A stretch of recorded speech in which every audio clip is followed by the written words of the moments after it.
Bienvenue dans le Café du Projet, le podcast inspirant sur la gestion de projet, le leadership et la communication.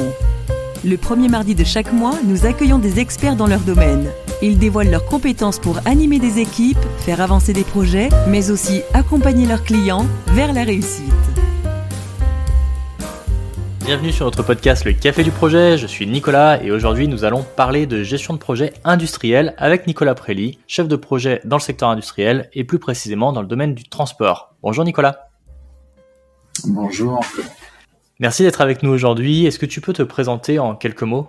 Oui, bien sûr. Donc, écoutez, Nicolas Prély. Donc, je suis chef de projet dans le domaine industriel et en particulier dans le transport, comme tu viens de le dire à l'instant. Donc aujourd'hui, j'opère dans un gros groupe industriel franco-suédois, donc le groupe Volvo. Je travaille chez Renault Trucks en région lyonnaise. Donc je suis père de 2 enfants, j'ai 46 ans et voilà, je vis donc en région lyonnaise, comme je viens de le citer juste avant. Merci pour cette petite présentation.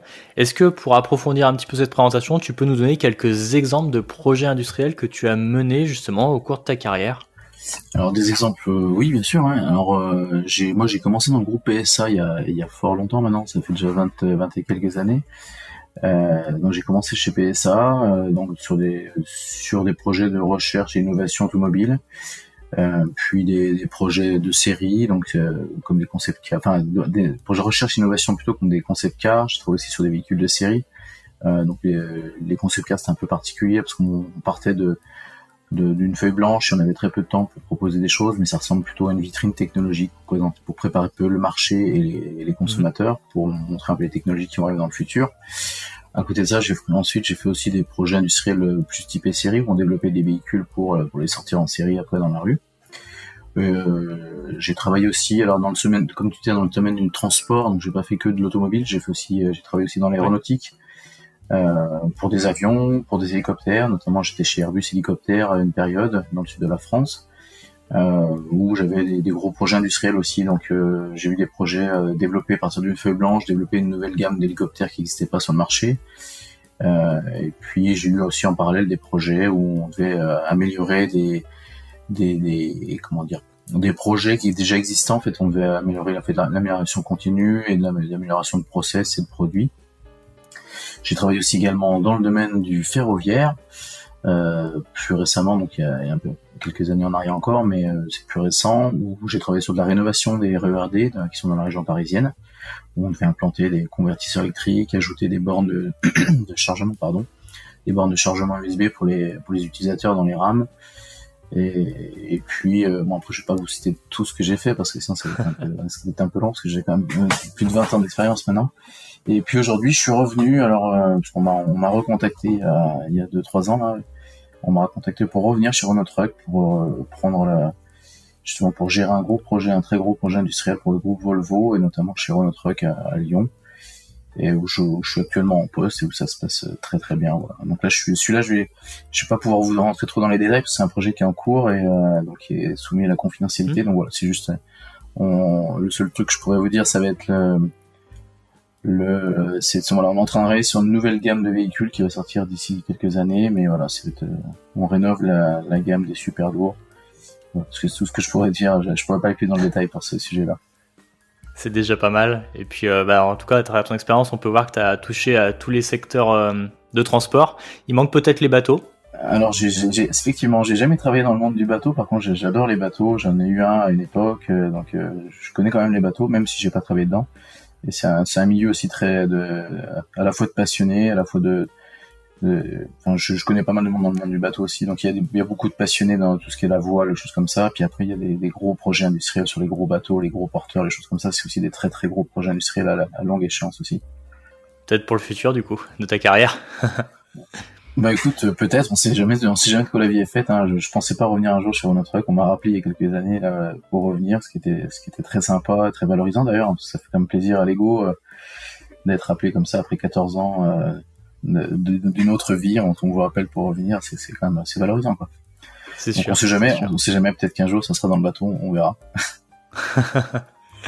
Bon, en tout cas, parmi tes différentes expériences, moi, ce qui me plaît bien, c'est l'industrie automobile. Et je t'avoue que le projet lié au concept car Citroën m'aurait bien plu, celui-là. Ouais, alors, j'en ai fait plusieurs, des concept cars. Ouais, j'en ai fait 3 ou 4, je sais plus exactement. Je crois que j'ai dû en faire 4 concept cars différents sur 4 années. Les concept cars, c'est un peu particulier. C'est quelque chose où on peut donner, on a beaucoup de liberté. Alors moi, je suis pas designer, hein, j'avais une équipe, il y avait des gens qui étaient designers pour moi, mais là où les designers, en fait, on les bride beaucoup moins, puisque les concept cars, c'est c'est une vitrine technologique. En fait, oui. les constructeurs se servent de ça pour préparer un peu le marché, pour préparer l'œil du client. Parce qu'en fait, si vous sortez, notamment un constructeur comme Citroën, on en fait les frais il y a 25-30 ans. C'est quand vous sortez un truc trop innovant et trop nouveau sur un marché, souvent ça tombe à l'eau parce qu'en fait, les gens sont pas encore prêts. Donc, en fait, le but des concept cars, ça permet justement de préparer l'œil en termes sur des lignes de design, mais aussi sur des technologies, sur tout un tas de choses. Et de fait, ça permet de mieux vendre les véhicules par la suite. C'est pour ça qu'il y a beaucoup de constructeurs qui font appel au concept car, qui présentent un peu leurs nouveautés sur les salons avec ces types de véhicules. Par contre, c'est très particulier. On a des temps très courts pour pouvoir les faire. Ça se fait généralement, c'est entre 6 mois et 1 an maximum entre la feuille blanche et le véhicule qui roule et qui est présenté au salon. Donc c'est un temps extrêmement court comparé à la conception d'une voiture normale, qui est plutôt proche des 4 années grosso modo, quoi. Ouais, c'est très rapide. Si je reviens un petit peu sur ça, du coup, est-ce que tu peux nous dire quels étaient les principaux enjeux que tu as pu rencontrer et puis comment tu les as résolus? Alors les principaux enjeux, de toute façon, un poste de chef de projet, les principaux enjeux généralement c'est le coût, la qualité et le délai. Hein. C'est ce qui fait qui constitue principalement votre job.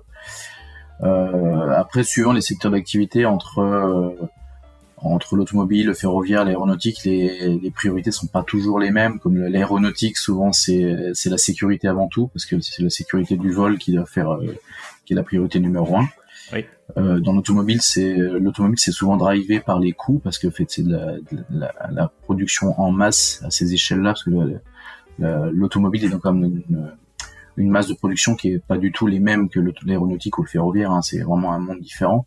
Donc du coup, les coûts sont au centime près. Donc le coût est énormément un driver de l'automobile, même si la qualité est toujours là et les délais aussi, bien sûr. Hein. Mais par contre, voilà, c'est pas toujours les mêmes priorités entre l'automobile, l'aéronautique, le ferroviaire. D'accord. Donc me concernant, souvent c'est souvent piloté par les coûts quand même, hormis l'aéronautique qui est un moment très particulier où là c'est pas open bar, on va dire, sur les budgets, mais c'est les prix des pièces n'ont rien à voir. En fait, si la pièce elle doit coûter 3 fois plus cher, parce qu'on est sûr il y a aucun problème de sécurité, mais elle coûtera 3 fois plus cher, c'est moins le problème. D'accord. Ce qui n'est pas le cas dans l'automobile. Mais ensuite, donc voilà, pour revenir sur les points durs, c'est souvent moi j'essaie d'identifier un peu les points durs d'un projet, j'essaie d'identifier le chemin critique, de prioriser au maximum pour optimiser les tâches et ensuite optimiser donc les livraisons. Alors quand je dis livraison, ça peut être des livrables dans un projet, mais ça peut être des livraisons de pièces, ça peut être des plans, ça peut être tout un tas de choses, ça peut être la certification, il y a encore énormément de choses que vous devez délivrer entre guillemets dans un projet.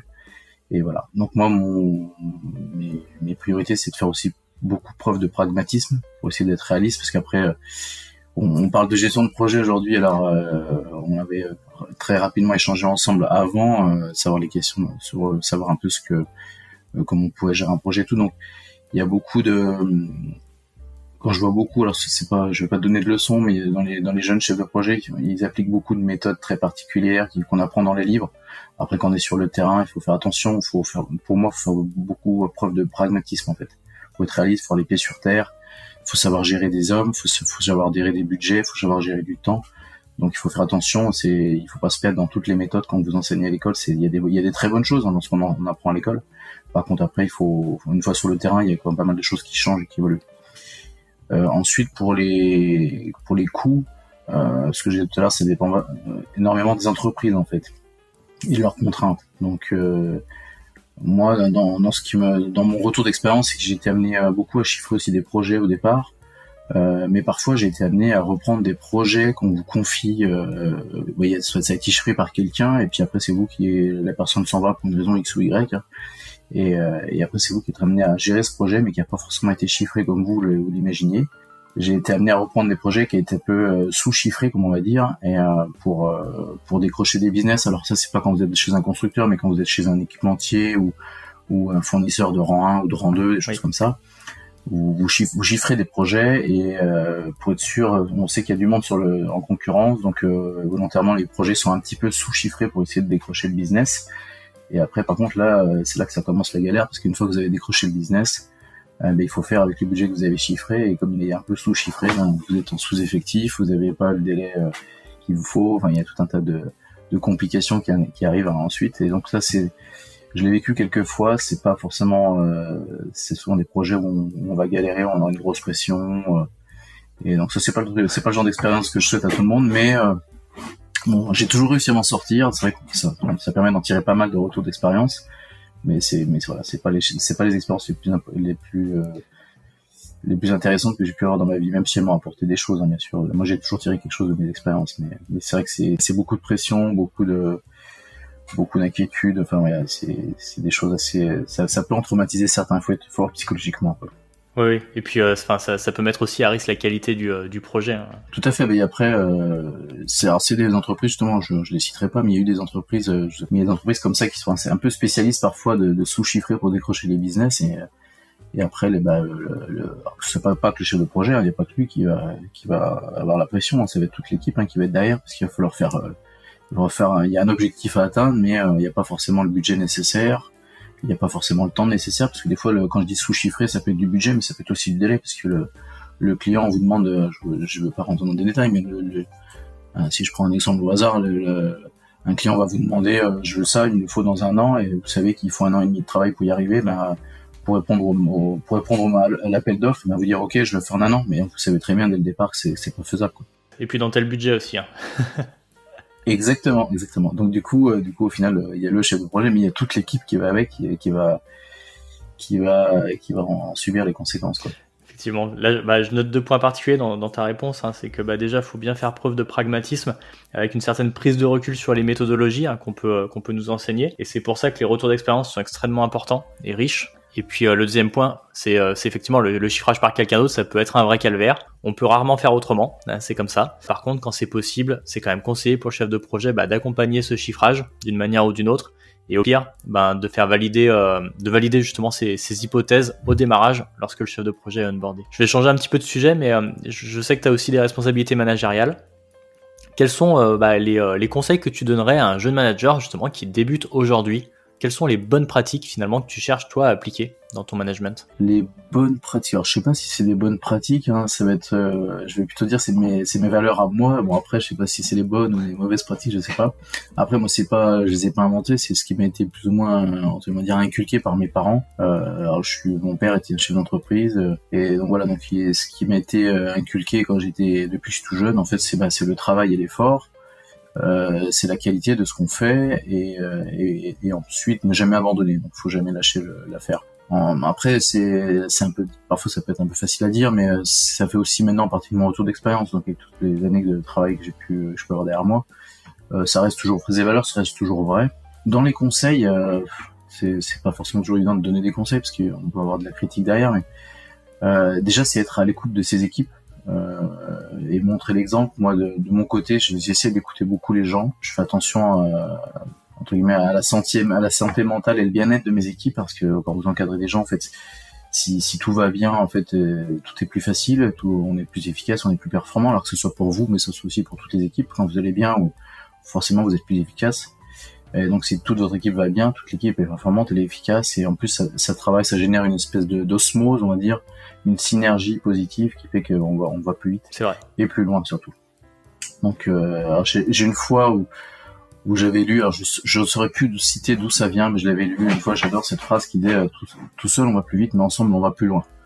Donc c'est complètement vrai quand on gère une équipe, alors que ce soit de 5, 10, 20 ou 50 personnes, c'est pareil. Tout seul, on peut souvent aller plus vite tout seul, mais quand on est tous ensemble, on va plus loin en général.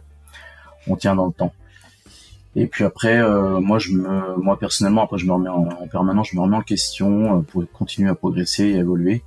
Et je me contente pas, en fait je reste pas assis, on va dire, sur mes acquis, quoi. Je me contente pas de ce que j'ai déjà, j'essaie de toujours m'améliorer, toujours progresser. Peut-être un peu, je sais pas si c'est trop générique de ce que je viens de dire, mais malgré tout ça reste dans mes valeurs, ça reste ma façon d'être, ma façon de travailler au quotidien. Donc quand je reviens juste sur ce que je disais, être à l'écoute de ces équipes, c'est participer aussi à l'effort collectif en fait. C'est pas, enfin après ça c'est ma façon de voir les choses. Peut-être que il y a peut-être d'autres gens à qui c'est complètement différent et ça marche bien aussi.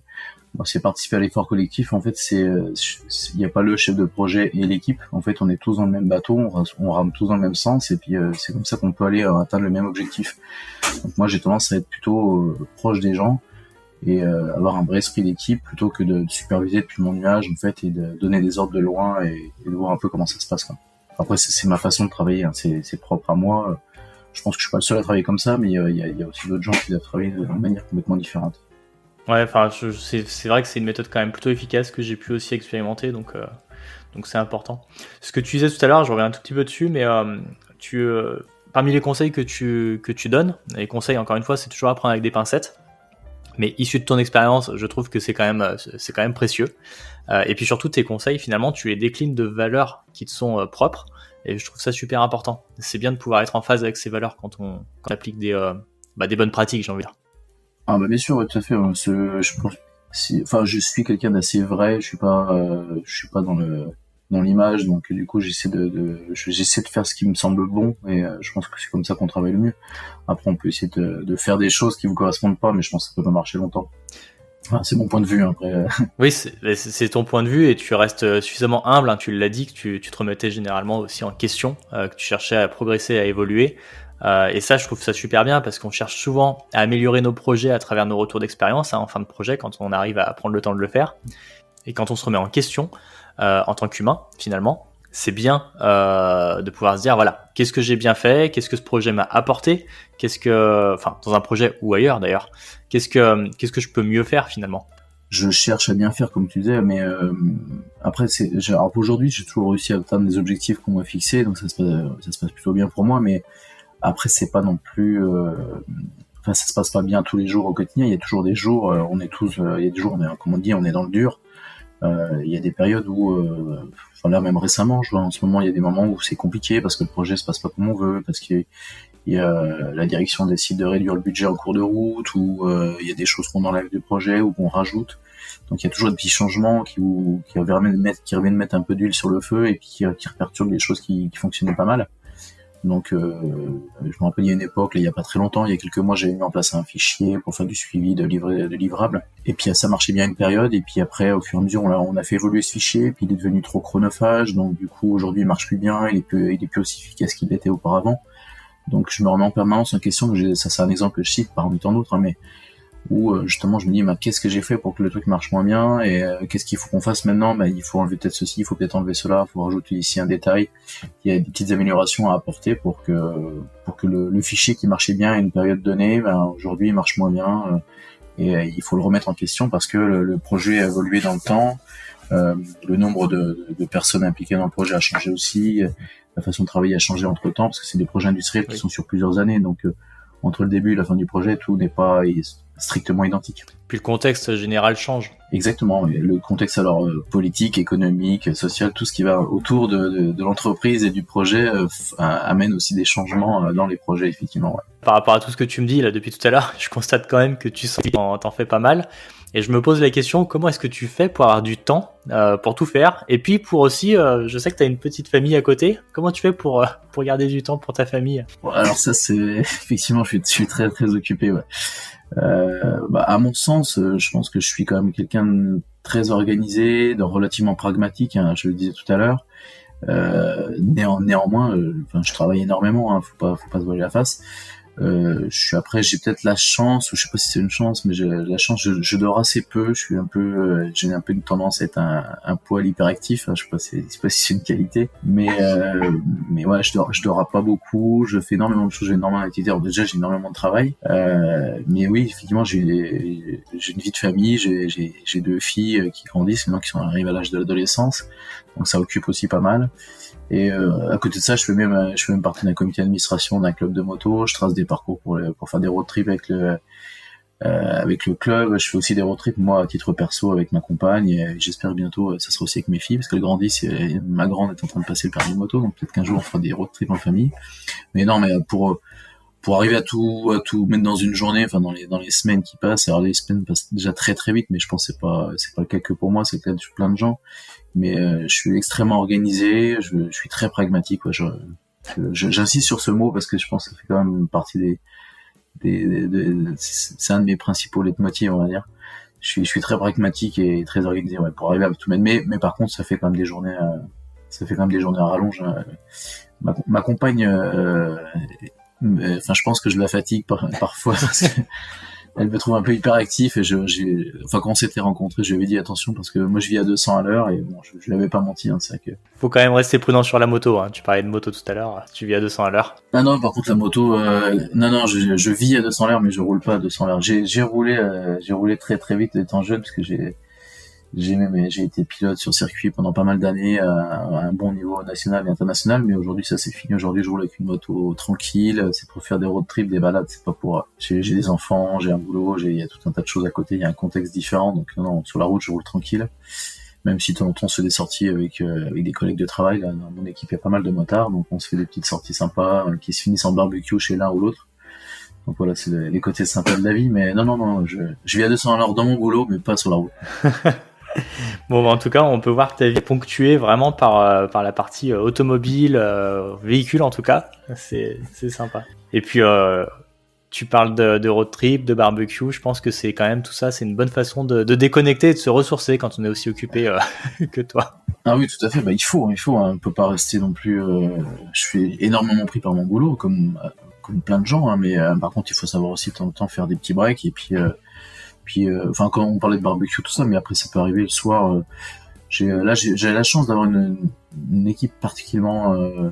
Alors j'ai des gens particulièrement compétents, mais aussi intéressants. Il y a des gens il y a pas que des Français dans mon équipe. Hein, il y a différentes nationalités. Mais par contre, il y a une très très bonne ambiance. J'ai un chef aussi qui est aussi au même titre, hein, qui est super bien. Et ça nous arrive des fois, on a des réunions très dures où il y a des jours on est dans le dur. Hein, faut pas croire que ce soit facile tous les jours, mais il y a des jours on est dans le dur et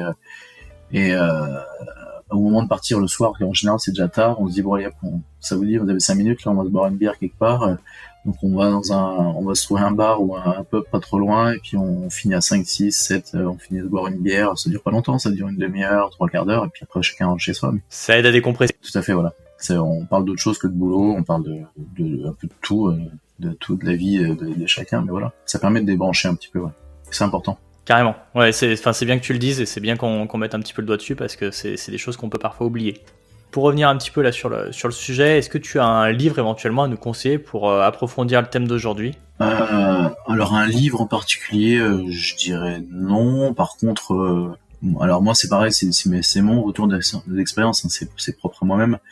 Il y a une période, j'ai lu pas mal de livres sur le développement personnel parce que, voilà, comme tout le monde dans la vie, il y a des moments où vous avez des passages compliqués et chercher des réponses. Donc j'ai lu pas mal de livres sur ce thème-là, le développement personnel, et puis en fait, comme je disais, je cherchais des réponses, puis en fait ça m'en a apporté d'autres que j'imaginais pas du tout, mais ça m'a ouvert vachement l'esprit, ça m'a ouvert l'esprit sur plein de sujets. Dans les derniers que j'ai lus, j'avais fini par découvrir un auteur que j'aime beaucoup aujourd'hui, qui s'appelle Laurent Gounel. Alors je pense que ça va sûrement parler pas mal à tes auditeurs. C'est quand même quelqu'un d'assez connu maintenant. Mais c'est des livres, alors ils sont axés sur le développement personnel, mais c'est des livres romancés. Donc voilà, c'est souvent il y a une histoire autour, mais en fait quand vous lisez entre les lignes, alors déjà ils sont faciles à lire. J'aime beaucoup cet auteur-là. C'est des choses vraiment très simples à lire. Il faut être un féru de littérature pour arriver à lire ses livres, mais en plus c'est un petit peu romancé, ça tourne autour du développement personnel. Il y a beaucoup de questions et de réflexions sur soi-même, sur la réflexion aussi sur le monde, son fonctionnement, sur l'humain en général. Donc c'est assez intéressant en fait. Si vous lisez bien entre les lignes, vous allez voir qu'il y a plein de choses qui vont vous remettre en question et vous allez vous poser plein de questions en lisant ça. Moi j'aime beaucoup. Après on n'a pas forcément tous les mêmes avis, mais c'est quelqu'un qui commence à être pas mal connu, je pense, maintenant, et qui édite pas mal de livres. Ouais. D'accord. Mais après, à chacun de se faire ses propres idées et de construire ses opinions. C'est ce que je dis souvent à mes équipes, ne soyez pas des moutons, en fait. Faites-vous vos avis, vos idées, ouais. Oui, après, ça permet de découvrir des nouveaux livres et ça permet peut-être d'explorer quelque chose. Ça plaira ou ça plaira pas, mais c'est toujours quelques pistes à explorer. Oui, exactement. J'ai 2 petites questions philosophiques là pour continuer et bientôt finir l'épisode, Nicolas. Donc je vais te demander de réfléchir un petit peu. Ok. Est-ce qu'il y a au cours de ta carrière une grande décision que tu aurais prise et qui a largement contribué à ce que tu deviennes la personne que tu es aujourd'hui et que tu nous as présentée ? Et plus globalement, ce qui va m'intéresser, c'est la leçon ou les leçons que tu as pu en tirer et que tu pourrais partager avec nous. Oui, alors des grandes décisions, une grande décision, oui, il y en a eu, mais même pas forcément qu'une. Alors, il y en a eu à titre perso, il y en a eu à titre professionnel. J'ai eu plusieurs grosses décisions à prendre dans ma vie. Les grandes décisions à prendre, souvent, c'est ça fait souvent un petit peu peur parce qu'on sait déjà que ça va engendrer des gros changements derrière et c'est ce qui effraie. En fait. Donc, je vais citer un exemple professionnel, mais par exemple, quand vous avez besoin de quitter un poste où vous êtes confort, moi, ça m'est déjà arrivé.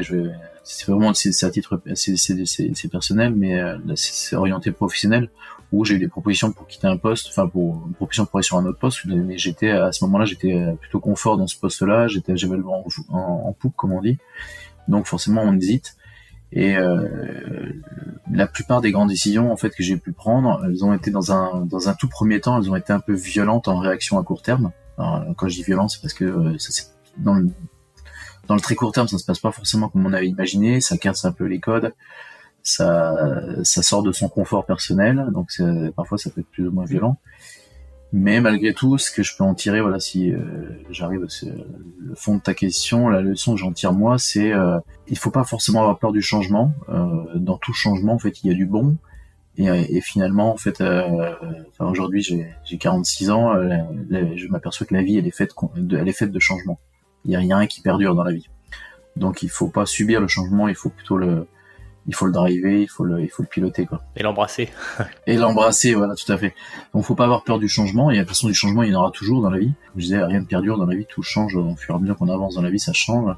Mais il faut pas forcément avoir peur, il faut le prendre, il faut le piloter, et puis il faut pas en subir les conséquences. Mais donc, il faut avancer avec. Ouais, et puis comme j'aime bien le dire aussi, un changement, ça amène souvent son lot d'opportunités, mais c'est souvent beaucoup plus facile de voir les risques que ça pourrait amener. Oui, bien sûr.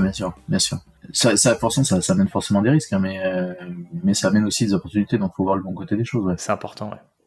À titre personnel, les grosses décisions que j'ai eu à prendre dans ma vie, je les regrette pas aujourd'hui. C'est le plus important. Ouais, tout à fait. Ça m'a apporté des gros changements, ça m'a apporté des grosses remises en question aussi en même temps. Mais ça m'a fait énormément évoluer, progresser, et aujourd'hui je regrette rien du tout, quoi. Tout ce qui s'est fait était plutôt bénéfique pour moi. D'accord. Quoi. Et alors, du coup, est-ce qu'il y a une question qu'on n'ose pas forcément te poser, mais à laquelle tu souhaiterais répondre aujourd'hui ? Ça, c'est ma deuxième question philosophique.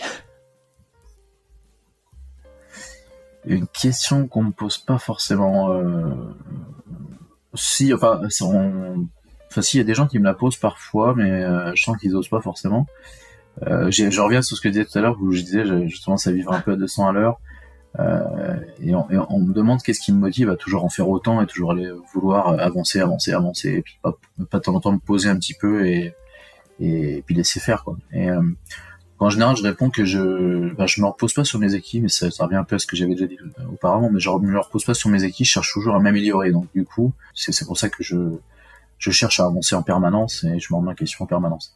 Alors il y a une fois une personne qui m'a dit, je pense qu'elle se reconnaîtra probablement, parce que c'est fort probable qu'elle écoute ce podcast, mais il y a une personne qui m'a dit il y a quelques temps, il y a, je sais plus, 2-3 ans en arrière, que j'étais un chaman. Donc je pense pas que j'en suis un, je pense pas être un chaman.